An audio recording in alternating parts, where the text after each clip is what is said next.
Now we go with the next presenter, the last presenter of the day, Mr. Samar, under the medicine, protective effect of Nigella Sativa seed extract and its bioactive compound on stereotonic included diabetics rats. You're muted. Can you please unmute? Yeah, is my voice audible to you? Yes, Samar. Yeah. You can start on your presentation. Can you please share your screen? Yeah, sure. Yeah, can I start now? You're good to go, Samar. Thank you so much. Well, I'm Dr. Samar Khan, and I'm currently as a PhD scholar in public health in Texila American University. And my topic of research, which I am going to discuss today, is protective effect of Nigella sativa seed extract and its bioactive compound, thymoquinine, on streptozotocin-induced diabetic rats. Now, as we all know that diabetes is one of the major health problems that we are facing, and it's increasing day by day. And diabetic is a chronic disorder with a metabolism defect in case of an insulin, which is produced by the beta cells of Langerhans of pancreatic tissue. It is described as an increase in blood glucose, and according to the statistics, around 2.8% of the world population suffer from this disease and is expected to increase to more than 5.4% by 2025. And it requires an early diagnosis and treatment because, as we all know, that diabetes mellitus itself is not a disease indeed that is targeted to one organ. It involves the multi-organ in itself. It includes your CNS, which includes your peripheral neuropathy. It includes your eyes, ocular neuropathy, and all those other factors. So high prevalence, variable pathogenesis, progressive process, and complications of all these diabetes highlight the urgent need of the effective treatment. Now, as we all know that most of the medicines are available for diabetes, for curing diabetes, but most of these medicines make it more dependent towards this disease. And therefore, as I belong to a country where Ayurveda plays a very important role, and it has an effect, and it does have shown and promising results in many other diseases, including even cancer also. So there has been medicinal herbs that have gained wide attention from research and have been considered to be a beneficial adjuvant agent in that cases. Therefore, my focus area was in Nigella sativa, that has been considered to be such compared to oral anti-diabetic drug, which has been done by the various studies. Reviewing the literature, it becomes very evident that extract from the seed of Nigella sativa have been used traditionally as well as medicinally in various therapeutic effects, such as their antioxidant, anti-cancer, hypolipidemic, and anti-inflammatory properties. Despite the use of Nigella sativa in several disorders like the one cited above, there are no such studies, or there are very few to none of the studies which shows its anti-diabetic agent covering the various aspects. So except for the work of El Shami et al. In 2011 and Bemosa et al. In 2015, who reported that effect of Nigella sativa tea in type 2 diabetic patients as regards to glucose hemostasis, liver and kidney functions, and protective effect against cardiac dysfunctions in patients with type 2 diabetes mellitus. Therefore, taking forward with this idea and concept, so amazingly few plants and their products, despite the crude use in anti-diabetic, have been technically validated. Therefore, the anti-diabetic effect leading to biochemical alteration is not clearly understood. Hence, the present research work has been undertaken to study the effect of Nigella sativa and its active ingredient, thymoquinone, on the streptozotocin-induced diabetic rats in order to explore the anti-diabetic activity and the involvement of biochemical alterations. So this is how the extraction being done. The 500 gram of the plant material, that is Nigella sativa, has been collected. It has been extracted through various process and has been induced to the rats intraperitoneal, and it's been the experimental design have been divided into 5 major groups. Group 1 was the 7 rats that are non-diabetic, so that has been counted under control group. Then there was group 2, untreated diabetic rats. Group 3 was the 7 Nigella sativa extract at a dose of 100 mg per kg body weight. Group 4 was thymoquinine at a dose of 20 mg per kg body weight, and group 7 was and group 5 was metformin, which is a drug that is commonly used to treat diabetes at a dose of 10 mg per kg body weight has been used. Now, results, what we found is that oral administration of zeptrozotokin in pre-induced a dose of 90 mg per kg alteration body weight of male rates. After 28 days of exposure, the body weight of experimental diabetic rat were reduced compared to the control group. All the rats were treated with Nigella Sativa seed extract and thymoquinine and metformin. The body weight of rats got increased significantly, while the improved in body weight was much lesser than the control group. The increased body weight of experimental diabetic rats by increasing the rate of glucose catabolism and biosynthesis of fat and protein was previously reported. So the data of the present findings regarding protective effect of Nigella Sativa on diabetic rats are very well corroborated with the work of Obasi, who observed the phenolic aqueous leaf extract of Vanilla doniana, that is one of the leaves, significantly promoted increased body weight, ameliorated diabetes mellitus cases. Now, when we are talking about various biochemical tests, then in this we have included the kidney function test, the lipid test, the liver function test. So all these tests have been included as these are the major organs which are targeted because of the diabetes. So the kidney function test, blood glucose, blood urea, creatinine, uric acid concentration in diabetic group significantly increases as compared with the control group. Although treatment of the diabetic rats in Nigella Sativa extract, thymoquinine and metformin separately caused a significant decrease in blood glucose, blood urea, serum creatinine, and uric acid as compared to diabetic rats. The present findings are well supported by earlier classic work by Siboto et al. In 2018, who reported effects of Mormodica balsamea methanol extract on kidney function in streptococcus-induced diabetic rats. It was observed that this herb may have beneficial effect on some process that are associated with renal derangement in such induced diabetic rats. Now, when coming to the hepatic enzymes, serum alanine aminotransferase, aspartate aminotransferase, alkaline phosphatase, total protein activity showed significant augmentation in diabetic group as compared to those of control group. Treatment with Nigella Sativa extract, thymoquinine, and metformin showed considerable decline in the activities of these enzymes. In the present, a protective effect of Nigella Sativa seed extract and its bioactive compound, thymoquinine, on streptozokin-induced diabetic rats are in full validation with those of Yazdi et al. In 2019, where they have reported protective effect of Artemisia tyrannica on their liver dysfunction and oxidative stress in streptozotokin-induced diabetic rats. These results are in agreement with the various researchers who are describing the protective role of different plants on liver oxidative damage induced by diabetes. Coming up to the lipid profile value, the total cholesterol, the LDL, VLDL, TG concerning of the diabetic group significantly increase as compared to the control group. In contrast to the above parameter, HDL decreases in diabetic group as compared with the control group.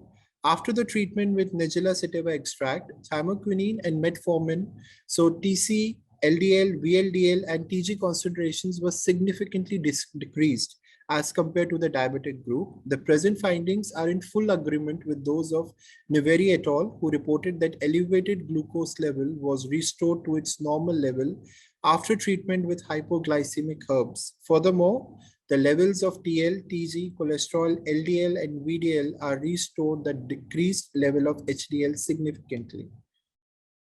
So these are some of the results which are shown in the form of a graph in order to better understanding of the findings. So this is the body weight of all the experimental group. And as we can see, the body weight in the case of this have increased. These are the kidney function tests, the blood glucose, blood urea, creatinine, and uric acid concentration. So this is the blood glucose, in which, as you can see, that this has significantly decreased with the Nigella Sativa extract and thymoquinine extract. Then this is the blood urea level, which is one of the parameter for kidney functions. So this is also be significantly increased. Then this is your creatinine, which shows your kidney functions. So this is also be significantly decreased, as well as the blood urea. So this graphical representation is showing that in terms of your blood parameters, as well as your kidney function test, which is one of the important feature that needs to be considered while treating the diabetic patients, because one of the major causes of kidney failures in today's scenario is diabetes mellitus. So what effect does it bring to the kidney function is one of the major key feature that needs to be considered. Then the liver function test. So these all are the liver function test values, ALT values, which has been decreased, and so as AST, ALP, and your total protein values. These are the lipid profile. So total cholesterol, HDL, LDL, VDL, and triglycerides all have shown considerable decrease in their parameters as compared to those of non-diabetic rats. In order to summarize my findings, it was done to investigate what was the aim was to investigate the potential effect of Nigella Sativa seeds extract and its active ingredient thymoquinine by streptozotocin induced diabetic rats. To induce diabetic rats, the rats were administered intraperitoneal injection of streptozotocin at a dosage of 90 mg per kg body weight in 0.9% normal saline after being fasted for 16 hours, and so has been divided into group 1, 2, 3, 4, and 5 respectively. So after the treatment of 28 days, all the groups were examined, body weight and biochemical alteration were being noted. The result shows a significant decrease of blood glucose, urea, creatinine, uric acid, total protein, total cholesterol density, lipoprotein, and very low density, that is HDL, LDL respectively, while high density lipoprotein were increased. Hepatic enzymes such as alanine transaminase, aspartate, aminotransferase, and alkaline phosphate were also normalized and significantly increased in the body weight. These preliminary findings clearly demonstrate that the seed extract of Nigella sativa and its active ingredient thymoquinine protective effect against streptozotocin-induced diabetic rats. The present study thus opens new vistas for the use of Nigella sativa and its bioactive compound thymoquinine regarding its clinical application as a new non-toxic anti-diabetic agent for the management of diabetes mellitus. So in conclusion, the result of the present study indicated that Nigella sativa seed active compound thymoquinine promotes increased body weight and restores all the biochemicals ameliorated diabetes mellitus. More researches are needed in order to separate the components of plant and molecular interactions of their compounds for analysis of their curative properties. Therefore, seed extract of Nigella sativa and its active compound thymoquinine could serve as a potential natural and safe remedy for the management of diabetes mellitus, or delay at least in diabetes mellitus complication, which in today's scenario is one of the major concerns that we need to consider. In future, to understand the molecular mechanism of anti-diabetic action of Nigella sativa and expression levels of genes involved in glucose metabolism in liver of diabetic rats. Upon this basis, streptozotocin diabetic rats will be used to assess hepatic glucose, to assess hepatic glucokinase, insulin-like growth factor, and glucose transporters genes expressions after Nigella sativa and its active compound thymoquinine administration by oral intragastric intubation using RT-PCR assays. So these are the further molecular analysis, genetic analysis that needs to be considered in order to validate the findings based on the biochemical results that we have need. These are my references. Thank you. Thank you, Mr. Samar. That was a wonderful presentation. Thank you so much. Now I request the participants to post the queries on the QA session or in the chat box so that Samar would be answering that. We have a question from one of our participants. Yeah, please. For diabetes, renal impairment is seen early by proteinuria using EGFR estimated glomerular filtration rate, urea and creatinine are crude. Why not look at those parameters? Yes, of course, those parameters are being looked upon, but when we are seeing a diabetic mellitus patient initially, we do not go into the thorough details. For us, for that moment of instance, the initial kidney parameter, kidney function parameters, that is your urea and serum creatinine, is one of the deciding factors. Once the alteration you see in those parameters, you go for the other in-depth findings that needs to be evaluated. Thank you, Samar. Yeah. We have one more question. Will increase in body weight not serve as a predisposing factor? Yes, of course. As we all can see that the world is going towards the much of the obese rate. So diabetes is one of the concern in the obese person, which is having one of the body weight. But when we are talking about the body weight in the current study, it is not related to the body weight as in what we call it as being obese or the lower metabolic rate. In here, what we are concerned is the people who are in diabetic mellitus type 1, that is insulin dependent diabetes mellitus, they have the tendency to lose weight. So the effect of the seed and its active compound, as well as the medicinal treatment, that is metformin, is used to see how they gain weight. Because in type 1, they have a tendency to lose weight once they develop once they fully develop type 1 diabetes.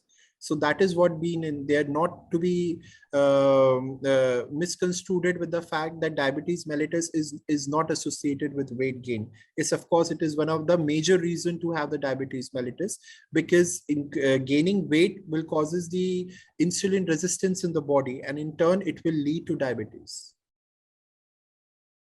Thank you. We have one more question. Yeah. Could black seed oil have the same effect?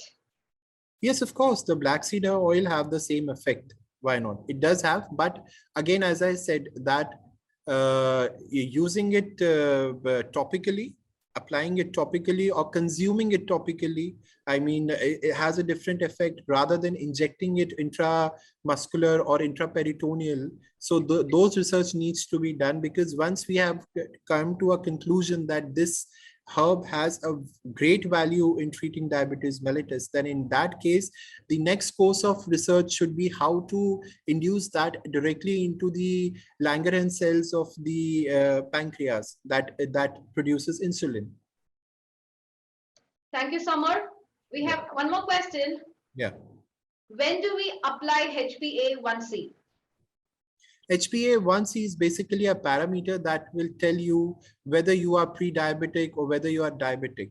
So in today's scenario, when we are practicing medicines, the doctors, instead of relying completely on the fasting glucose or postprandial glucose, we do HbA1c. So it defines that the person is in the pre-diabetic stage or in the diabetic stage. So it is always advisable to do the HbA1c as an initial parameter, I would feel. Thank you, Mr. Samar. This is one of my personal questions. Yeah. So what are the other ways of increasing insulin through pancreas, like natural ways of increasing insulin? Natural ways of insulin, see, there are many researches, but currently which is trending is the intermittent fasting. So basically the concept behind the diabetes and the insulin is that once whatever we eat, and whenever we eat, irrespective of the amount of food or the kind of a food we're having, there is an insulin peak that happens. There is a rise in insulin. So in order to protect that, in order to do that, we need to have a controlled portion with a controlled period of time. So that is one of the major factors. You need to control your time and you need to control your portion to prevent yourself from diabetes. Second is you need to watch your weight. So once your weight increases, your metabolic rate increases, and therefore the resistance of the insulin dependent cells decreases. So in that way, you are more prone to become diabetic. So if I would have to say that if you can get your HbA1c, and if it is much below the pre-diabetic, then you do not have to worry.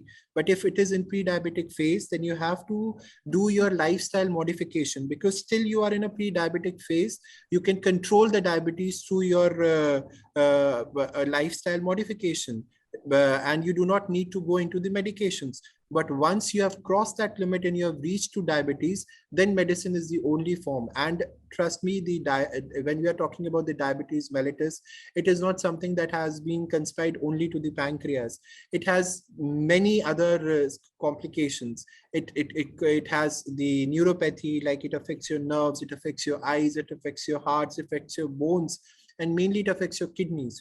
So all these factors needs to be done. And HbA1c is one of the important parameter if one want to know whether they are in pre-diabetic phase or whether they are diabetic or not at all diabetic. Thank you, Mr. Stammer. We have one more question. Can you also intimate us on the major foods we should concentrate on? Major foods is like the foods which are rich in fibers. So any foods that are rich in fibers needs to be consumed in a more proper amount. The concept behind consuming food is like whenever we are having a plate full of food, we need to consider that it should have half a portion full with fibers, a little bit of carbs, and a little bit of a combination of fat and proteins. What we do is that we try to indulge with the majority of the fat and proteins and carbs and less of the fiber. So that is one of the problem that we used to do. And most important thing is that you need to have a portion control. Once if we learn that, because even if we go through a religious and holistic approach, in many of the books of our holy books that has been written, it says that in your stomach, you need to fill 1/3 portion with the air, 1/3 portion with the water, and 1/3 portion with the food. But sadly, we used to fill up mostly with the food and the rest with the water. So it all depends on how lifestyle modification we do, and the results will come hereafter. Thank you so much, Samar. We have one more question. Yeah. With the cytomedicine, is the side effect identified? Sorry, I didn't hear you properly. With the cytomedicine, the side effect identified. If I'm not wrong, the spelling is PHYTOMEDICIN. Okay. Now I get it. I don't think so. And I am not sure or not much aware about this. So I am really not a person to comment onto it. So, yeah. Thank you. We have one more last question. What is your take on glycemic index on glycemic load of food? Glycemic index, again, the glycemic index when we are talking about is the index that will increase our insulin. So for example, if you are consuming, as I already said, that if you are consuming the fiber food, it will have a low glycemic index. If you are consuming fats in terms of your meat, in terms of your steak or beef or whatever you call it as, then it will be high in glycemic index. The sugary food will be high in glycemic index. So any food that will increase your insulin level to a peak, that would be high in glycemic index. So that should be avoided in any case. Okay. Thank you. One more question. Can you suggest what a low carbohydrate diet could do on obesity seen in type 2 diabetes? Low carbohydrate diet in today's scenario is mostly called as keto diet, is what we call it as, or paleo diet or keto diet. It does have shown a very promising results in terms of treating even diabetes. It's something like more of consuming more. Yeah, it is consuming more of a fat. Okay. And then our body, it's like our body is naturally cycled consuming carbohydrates and converting it into glucose. And this is how our energy factor is. Now, the keto diet instead will stop your glucose and will turn into your fat consumption. So it is like your body will be burning its own fuel, because as the person would be obese, will have a more fat content in their body. So once they are into the fat machine, they will start eating their own fat. And this is how it will work as a keto. So keto is a very good diet if you need to have a modification for a certain period of time. But it does have its effects also if you are consuming it for a longer haul. If you are consuming it for months and months, it will do affect your kidney function test. Because to get that ketones out of your body, your kidney will be too much into work and it will decrease its capacity. So one need to come into a lifestyle modification rather than a very short-term modification. So if you are into certain kind of a diet for a certain reason, be it medical, be it professional, it is okay to come into keto and get your parameters correct. But in order to be it for the rest of your life, you need to do a lifestyle modification by having more of the fibers, the less of the carbs and the fats. And this all should be in moderation. Thank you. And one more question from my side. Yeah, sure. So, is metform contains any type of steroid that would further affect the kidney ailments or something, kidney problems or some problems, some autoimmune? Metformin, see, any drug has to be passed out through kidney. So it does affects the kidney to a larger extent. If you are talking about the painkillers or we say NSAIDs, non-steroidal anti-inflammatory drugs, it does have a harder potential on the kidney, so it does damage the kidney more. Metformin doesn't do much, but any drug comes with its own side effect. Sadly to say, being coming from an allopathic background and being a doctor of the allopathic drug medicines, but belonging to a country where I am, that is in India, it does have a very medicinal value. The Ayurveda is too huge and too big to be considered and yet to be explored. That is why I took this topic, because now as we are advancing more, our knowledge is advancing more. So in that case, we need to explore the gems that are still not being unmasked. So that is why I have chosen this arena for me to have into the research. Thank you. That was really informative.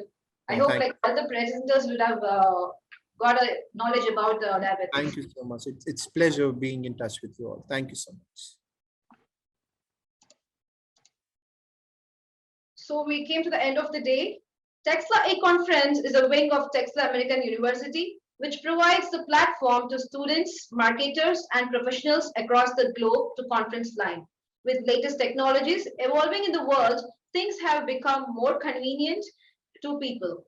To be the part of this world, we need to adapt to what's new, keeping in mind the latest trend. Texila American University, one among the renowned medical universities, plan to change the way people attend conference and has brought the idea of e-conference to reality.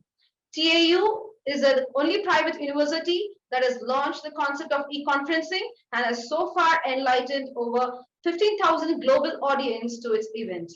Texila American University has been developing great minds in the field of medicine for more than a decade. Represented by a tradition of innovation and research, we are breaking new grounds, pushing forward the boundaries of knowledge and making an impact on our students. We wish to continue this tradition for a future that will define our work and recognition at international stage. We have our campuses in Guyana and Zambia. That was an informative session and I congratulate the presenters on their performances. I hope the session was much interesting and useful. Dear attendees, you can consult our event coordinators if you need any assistance in participating for tomorrow's session. I also request you to all the attendees to join on the same link tomorrow.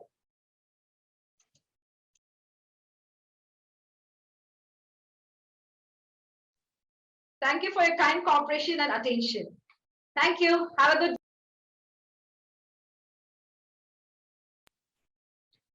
I also want to thank our sponsors on behalf of Texila International Conference. We thank our beloved partners, Texila International Journals, Configo, Bluecrest University College, Indian Journal of Scientific Research, Journal of Pharmacology and Drug Research. Thank you, everyone.